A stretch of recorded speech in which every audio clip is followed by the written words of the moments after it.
Summaries are powerful, but they can lie by omission.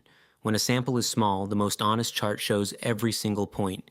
So let's zoom in, one recipe, one shift, leaving just a couple dozen wafers per tool. A box plot built from a couple dozen points hides as much as it shows. So when groups are small, plot every observation instead. A strip plot puts one mark per measurement, nothing averaged, binned, or smoothed. You see the actual data, the gaps, the clusters, the lone points. The one catch is overplotting. When values land on top of each other, you lose the count. Jitter nudges points sideways so they fan out. Beeswarm packing is cleaner. It slides points aside just enough to avoid overlap, so the width of each pile is the local density. It reads almost like a violin built from real dots.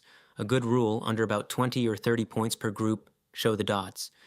Now, a different job, deciding what to fix first. A Pareto chart ranks causes by how often they happen, and sorts them tallest to shortest, so the biggest site's on the left, the idea being that a few causes usually drive most of the trouble. To find which tool to fix first, I filter down to the defects, the reworked and scrapped wafers, and let Stratum count them by tool. The second layer makes it a decision tool.